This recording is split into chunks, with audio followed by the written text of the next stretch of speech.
I'm Mombierella. And I'm CJ Peterson. Welcome to Magic Making Mischief. Before you get your ones ready, we're going to say that I'm pretty excited because Yukita gets to join us tonight. Hi. Hey. Recorded, so it's going to be airing on the 16th of August. But happily we get to have them. And then our special guest today is going to be Jerry Shafer from Eastern Rincon. So get your wands to the ready, because we solemnly swear we're up to no good. Well, like I said, super excited today. Got Yukita joining us, as of course Mombi's always here, and then Jerry's here today. Jerry, welcome. Thank you so much for having me, guys. I really appreciate it. This is really an awesome opportunity, and we're just very happy to be here. Awesome. Well, tell us a little bit about Eastern Rincon. All right, absolutely. So, to give you a shorter version that's not too short on the long version, I'm part of a 501c3 nonprofit called the Fred Aguilar Promise Center, and we are a community center nonprofit. We offer services to folks in our community and beyond. Things like legislative updates. We have backpack giveaways. We have the health fairs, and then on the cultural side, we have Dia de los Muertos celebrations. We have concert series. We have directors, local directors who come and show their movies, that kind of a thing. And one of the services that we provide, aside from that, poetry nights, things like that, is the Eastern Rim Funny Book and Vintage Con. We got inspired because of Don Price. Don Price had a show called the Son of Houston Con, and we went to it and we were like, this is really cool. And me and the vice president, Agustin Loredo, we're both comic book nerds, and we're like, why don't we see if we can do something like this? And basically, that's where Eastern Rim was born. And we started off in our little area that we had. It was a lumber yard, so it's a very long building where we were housed, where Fred Aguilar Promise Center was housed. And so we had like 22 vendors on the inside. It was really cool. And our very first show, we had about 150 people come, which is terrific. Great. Okay. For a brand new show all the way in Baytown, far, far away from everybody else, 150 people was a terrific number. We did it the following April, I believe it was. And that time we had cosplay contests. We had panels and really cool stuff. And at that point in time, instead of 150, it became a 450. And we were like, yeah, we can't have it here anymore because it's not going to be able to hold all the people. And it was just, like I said, it was crazy. And so we got with the city of Baytown, and they threw some hotel motel funds at us, and we ended up at Lee College. Okay. And that one was a really great show. It was terrific. We had a great time. Then COVID. And so we skipped that year, went back to Lee College, had another great show, and this time where we were supposed to have it, which was in the gymnasium and nice and big and all that. Lee College said, we can't have shows here anymore because we're doing construction, so you're going to have to find a new spot for the next few years or forever. We're like, okay, fine. And so we found, I mean, they didn't say forever, but they were like, for a few years from now. We're like, okay, gotcha. And, no offense to Lee College. We love them. They hosted us, and it was terrific. But, things change. No big deal. We ended up at Goose Creek Memorial High School here in Baytown, and we've been there ever since. And that's where we're going to have it this year as well. So I calculated 6 years? 6 years minus the COVID year, basically. Got it. And it's like I said, it's free to attend, free to park. Basically, anybody can come in. Families and children and people and comic book collectors and nerds and all dorks and geeks and everybody in between can come in and have a terrific time. And the money that you come in is the money you get to spend on the things that you want. Like some shows, they're expensive. For instance, some of the shows in Houston, you're talking about $75, $85, $90 for a 3-day pass. If you have a family of 4, you're already looking at almost $500 without parking, without buying, the really dry con pizza for $9, which is mostly styrofoam, maybe a little bit of sand built in, and it's when it's all said and done, all of the stuff just to attend, you're looking at about $500 for a family of four. So we wanted to be an alternative to that. No offense to those guys, they're great and they have to do their thing, and we totally understand. It's not cheap to have a place, to rent a place. It's absolutely not, But because we're a nonprofit, there's some things that we can achieve because of that status in the folks that we know. And I'm a teacher, and so we're able to sort of get some of the schools because of that, because that's in my school district. But I tell you what, this is the story that I like to tell folks because it sums it up the best. The first year that we had our bigger sponsors, like we have the Sterling Municipal Library is one of our sponsors. We had like a little event, a pre-event, to just kind of show off what it was. It was on a Tuesday. The con was on a Saturday. So, some people came and it was really cool. And there was this one little boy, and who was, kind of sitting off to the side and kind of sad. Everyone was, because we had prizes, we were giving prizes away, and he won. And he wasn't expecting it at all. It was completely and totally a surprise to him. And he starts jumping and jumping and jumping and jumping and jumping and jumping and jumping. And he's so excited. And I think it was a Finn pop from Star Wars. The character Finn, I'm talking about? Yep. And the little boy got it and goes, "Oh my God, Finn, he's my favorite. He can kill 2 stormtroopers with one swing, and he looks just like me, and he's like me, and I can't believe I have this and stuff." And I didn't hear the next part because I was off doing con stuff, but my wife heard it. She told me that he said, he started getting a little philosophical, for an 8-year-old. He was like, "Well, we don't really get much stuff like this at the house. Most of our food is just for like groceries and stuff. But and I have this now, and so and I was just like, oh my God!" When she told me that, I still feel like I want to cry because this little boy has never had anything like this in his entire life. And not only does he get that, but he gets to come to a con and experience all the con stuff for free, and not have to worry about, you don't even have to spend any money and come and have a great time, walk around, see the sights, that kind of a thing, And so that right there is paid for everything, whatever work I do, however late, I have, this summer I've had like 3 or 4 20-hour days in a row just working on stuff. It's crazy because it's basically just me, because it's hard to teach people how to do this because there's so many intricacies. I was like, okay, this is this particular person, you have to deal with them this way and talk to them this way. If you get a hold of this person, that's not who you want to talk to. You want to talk to this one, da da da da da. When you're booking the flight, you got to make sure that these people like Delta, they don't want to use, American Airlines, blah blah blah, all kinds of stuff that there's just something that's built in because experience working on it and doing it.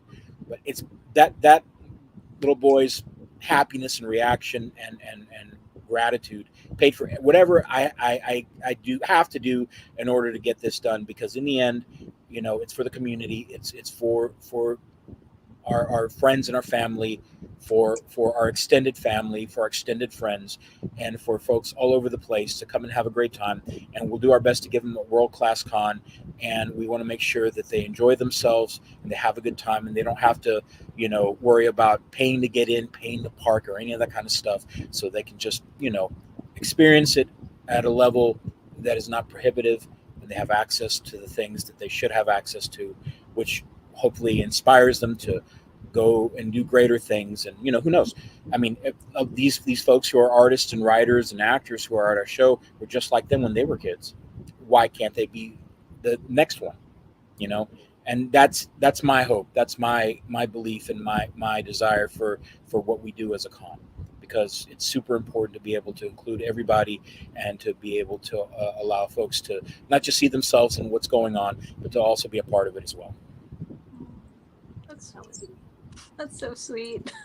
A great story. I love it too. So do we want to talk about the guests next, or? Oh, absolutely, sure, absolutely. Let me bring them up. Yeah, go ahead, please. I'll bring them up on my end too, so I can be like, yeah, that guy. Let me blow them up a little bit so you can actually see them, because you've got quite a few. Yeah, we do. So, do you want me to just start kind of going through who they are and everything? So, Okay. who we've got up here and go off of that would be my guess. So the first one is David Lloyd. David Lloyd is the artist for V for Vendetta. You've probably seen the movie. It was a huge deal in the late '80s. You know, when it came out and changed the comic book industry utterly and completely. And it's super iconic. And once again, the V for Vendetta mask, which is basically the Guy Fawkes mask, that's just everywhere and pop culture and beyond. So super important.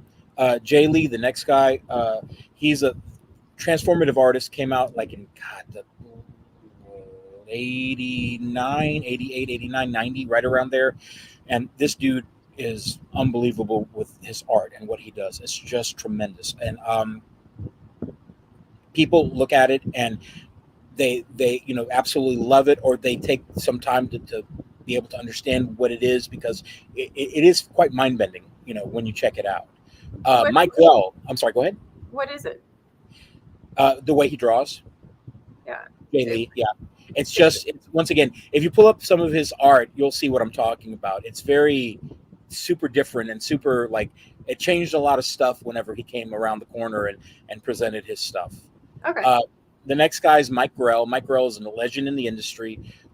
He was the artist for Green Arrow, John Sable, the Warlord, and is just super, super well known and well loved and well respected. And like I said, just a legend in the industry.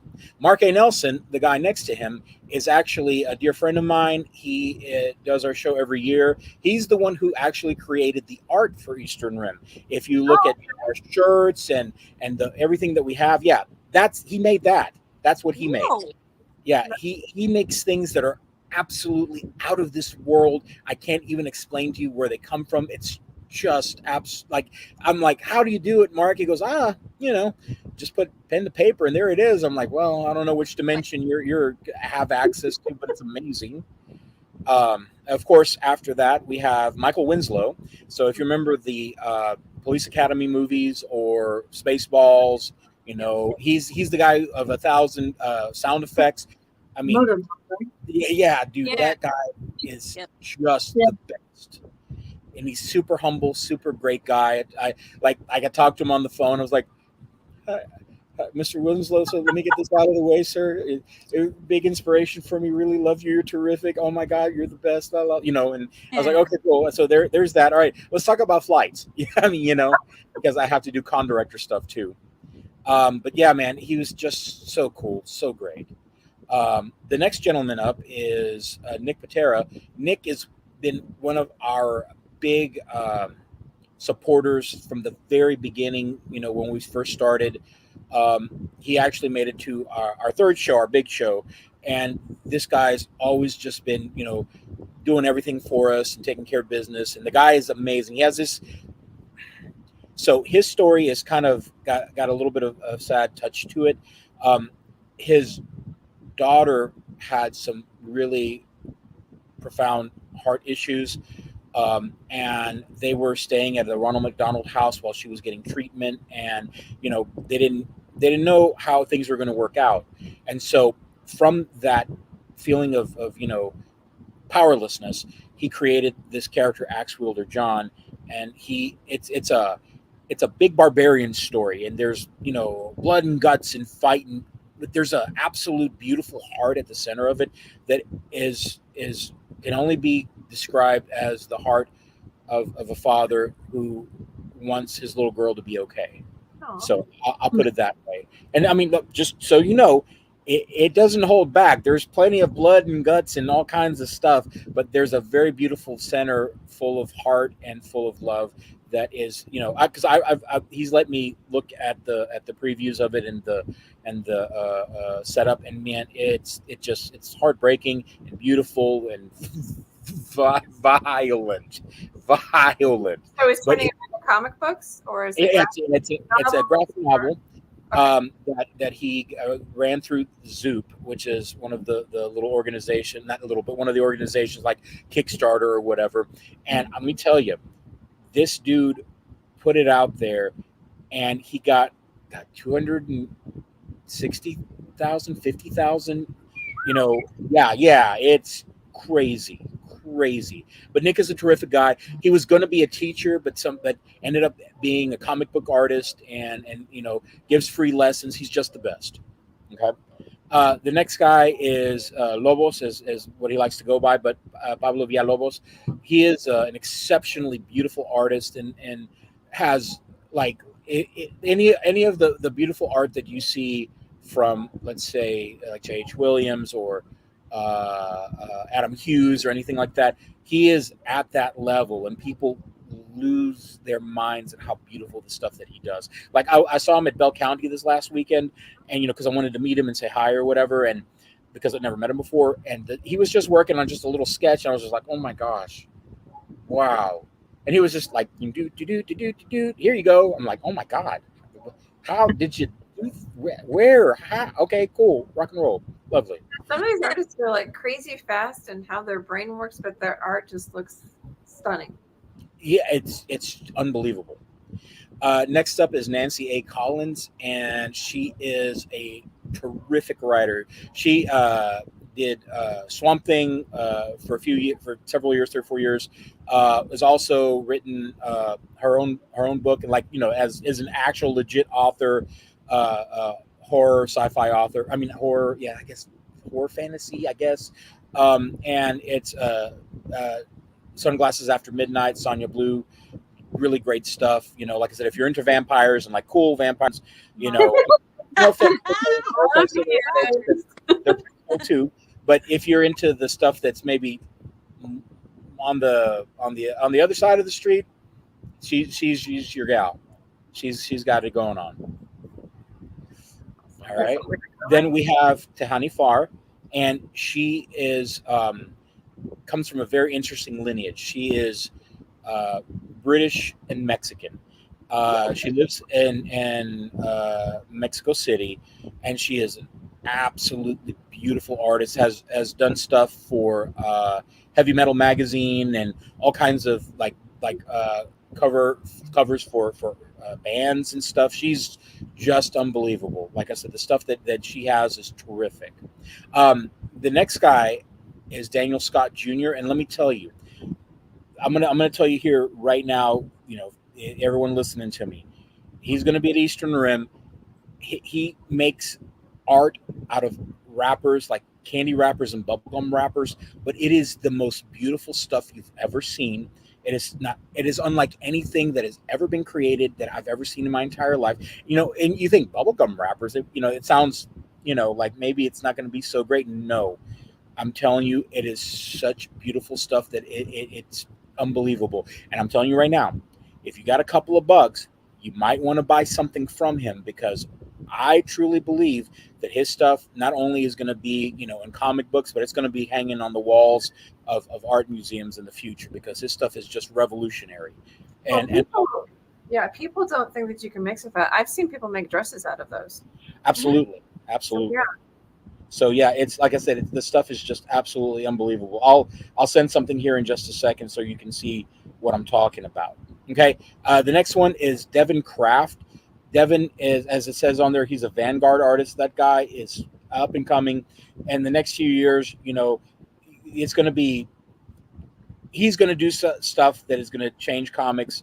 And I keep saying, if you get a chance to meet this guy, you go and meet him, because this is going to be the, how should I say, the easiest time to meet him right now, while he's kind of starting out. He's been, Before they blow up. Yeah, he's gonna blow up. He's gonna be huge. The next one is a fan favorite, Ben Dunn. He's been doing comics for years and years. Ninja High School, what is it, Warrior Nun, Aurelia. They actually just had the Netflix series that was based off of his comic, and they had, I think, 2 or 3 seasons, and it just ended here like last year or whatever. So he's got some really hot stuff, really hot properties, and I'm telling you, he's just the nicest guy. So I didn't know Warrior Nun is based off of his stuff. That's yes, cool. Yeah. Like a lot of people don't know. They're like, "What? Really?" I'm like, "Absolutely. You go check it out." Now it's different in the comic than what it is there. There's some concept changes, but the idea is the same, and it's fed in a very beautiful way. I think. I mean, the show was terrific. I thought, it worked really well. And all I can tell you is this: when you meet him, he's just the nicest, kindest guy. He really is. All right, so the next couple up here, Lupe and Jasmine Mendez. Lupe was actually the Poet Laureate of Texas for 2022. And Jasmine is a world-renowned, award-winning poet herself, and they're working on a comic, and it's going to be coming out through, I think, Chispa, which is an imprint of one of the up-and-coming comic book companies that have a really solid footing. And so they're friends of ours, and we wanted them to come, and they graciously agreed. And they're terrific people. When you meet them, they're so cool and they're so nice, and just the best. And like I said, like, we got the Poet Laureate of Texas for 2022 at our show. Yeah, come on down. Yes, please.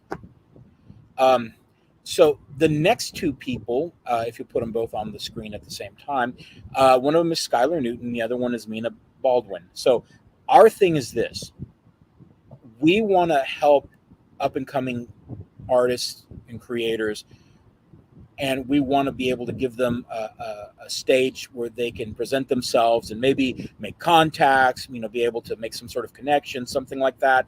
And these two young ladies are absolutely fantastic. Their art is so good and so cool. This is Skylar's her first outing, and she just graduated from University of Texas. She was a former student at the school that I taught before, the one I'm at right now, in junior high.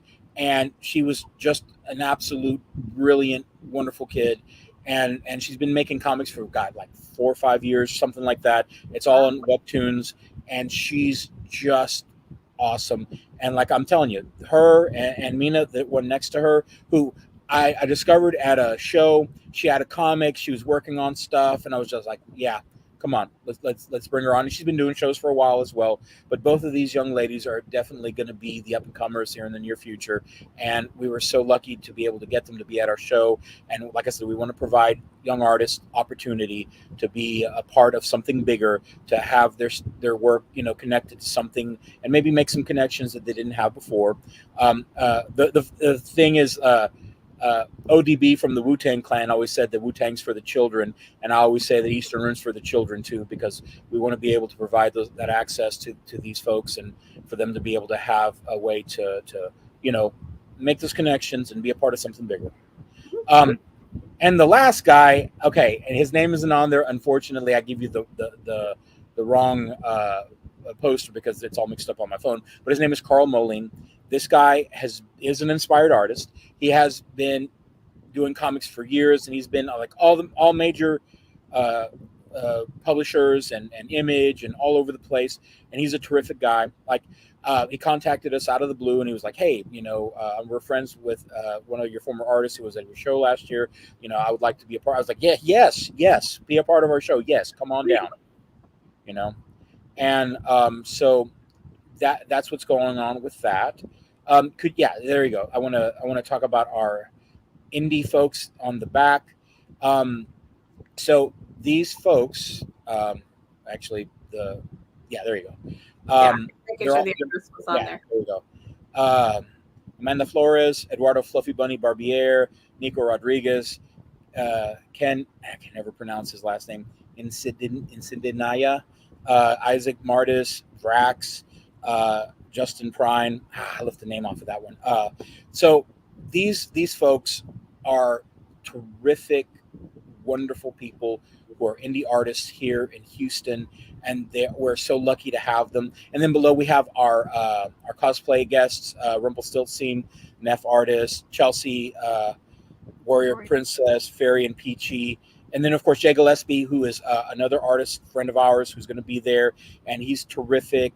Last Century Comics is going to be there, and then Chris Foreman.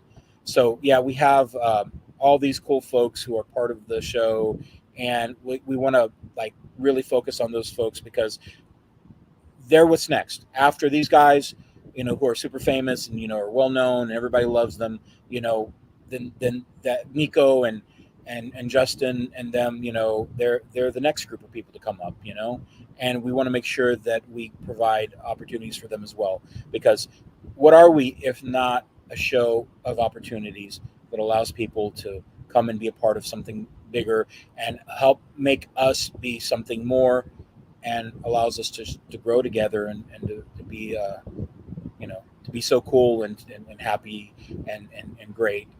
Because in the end, that's what it's about to me, and that's how I feel that the show, how shows should be, how shows should be. We have about 4 minutes left. Mamba, Yukita, do you guys have any questions? Man, you're a wealth of knowledge on this, Jerry. Yeah, we see some familiar faces in that last one for sure. We know Peachy and Fairy pretty well. Absolutely, yeah. I actually know Jay, how do you say his last name? Gillespie? Is that it? Gillespie, yeah. Yeah, we actually had a custom piece made from him that was Vampirella. Speaking of vampires, Yeah, that was him. Yeah, your power show or something like that we went to. Yeah, Pop Culture Power Show. Yeah. Yeah, he made us a custom piece. That was awesome. So we'll be there. Me and Yukita are going to be there. Awesome. Sunday. We'll be there Sunday for sure. Perfect. And as always, if you want to do an interview or something, let me know. Whoever you want to interview, I'll just let them know, like, hey, these guys are cool, and we'll figure something out and get you in there. Because like I said, the cool thing about being the con director is that a lot of times I'm able to, like, hey guys, these guys want to interview. They're like, okay, all right, yeah, cool. Absolutely. We'll take you up on that. Absolutely. Well, let me say this, Mumby, the videos that you make are just tremendous, just wonderful. All the stuff from Pop Culture Power Show and all the other shows, like I'm like, wow, I can't believe the production value that you have on this. It's so terrific. So just wanted to give a shout out to you on that. Yes, she's a diamond. Round of applause for Mumby. Round of applause. Currently, I have up on the screen for those who are listening the address and the dates and the time. So it's going to be August 19th from 10 to 6, August 20th from 11 to 4, and that's going to be at 6001 East Wallaceville, Wallisville, in Baytown, Texas, at 77521. Somebody asked, I'm going to ask for Yukita, a cosplay contest. Yes, there is a cosplay contest. It's going to be on Sunday.